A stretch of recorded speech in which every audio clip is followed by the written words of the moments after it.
Hello and welcome to another Alice Cooper review. Yeah, I know it's not Halloween, but I said I'd review this one last year, and then I didn't. So we're gonna do it now.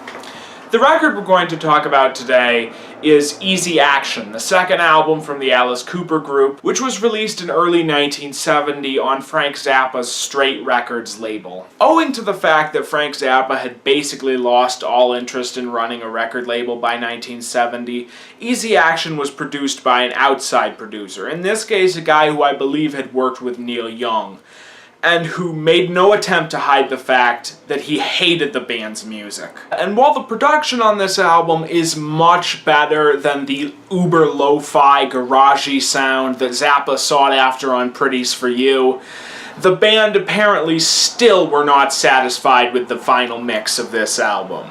It came out in early 1970, sold even fewer copies than Pretty's For You, and like its predecessor, was pretty much shoved aside and forgotten by the band after they hit it big with Bob Ezrin in 1971. And like its predecessor, it stayed pretty obscure over the years. However, unlike Pretty's For You, this album tends to be considered somewhat of a lost classic by hardcore Alice Cooper fans.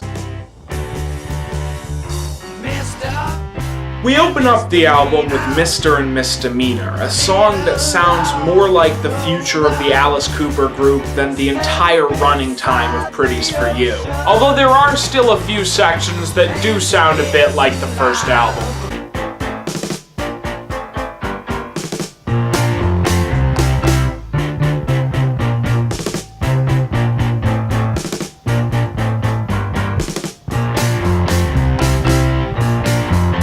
With a nice theatrical flair and that aggressive snarl that we've come to know and love in Alice's vocals ever since, this is a great song. Shoe Salesman is absolutely fantastic. One of my all-time favorite Alice Cooper songs. An awesome Paul McCartney-esque ballad, I think about heroin addiction? One day he showed me some marks on his arms and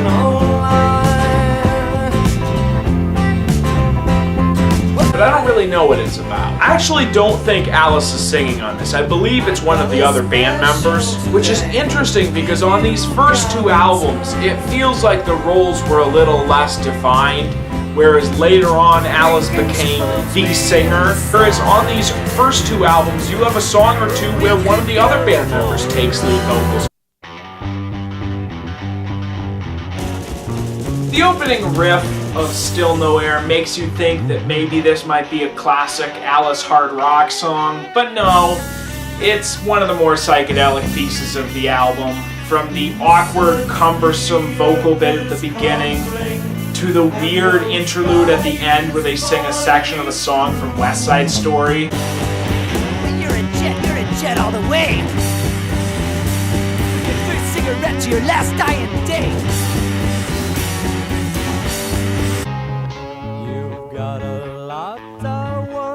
For the first minute and 50 seconds or so, Below Your Means is a good, if insubstantial, little pop song.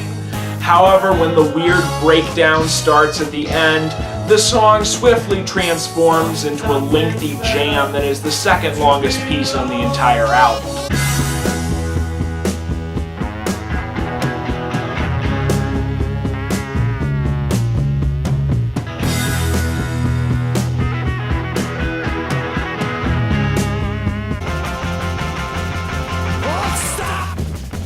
Return of the Spiders is awesome. It's a reference to their original name from back in the Arizona days.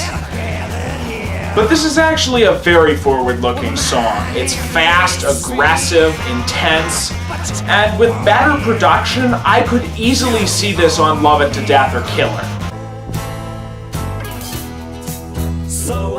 Laughing at Me is really interesting. A nice little psychedelic pop song that I honestly forget how much I like until I put the album back on. And that's honestly kind of typical of this album as a whole. Refrigerator Heaven is another awesome song. I love the weird psychedelic effect on the vocals, and the weirdness of the music fits perfectly with the bizarre, campy subject matter of the lyrics, which refers to how the narrator will be cryogenically frozen until they can find a cure for cancer. Conspiracy theories about Walt Disney having cryogenically frozen himself. Beautiful Flyaway is another song that sounds like Paul McCartney, and another song I'm not entirely sure that Alice is saying. Again, I think it might be one of the band members. But that's kind of fascinating. There's not one, but 3 Alice Cooper songs that sound like a Paul McCartney solo tune. I wonder if somebody in the band was a fan. Lay Down and Die Goodbye has a fantastic intro. You are the only censor. If you don't like what I say, you have the choice. You can turn me off. That segues into this weird abrasive jamming that eventually gives way to this weird midsection of just odd random noises happening. And then eventually it all cycles back to the main theme from the beginning and this weird little vocal bit at the end. And I realized as I was making this video that aside from the vocal bit at the end, this has almost the exact same structure as Pink Floyd's Interstellar Overdrive. In fact, there's even a bit that sounds like Interstellar Overdrive.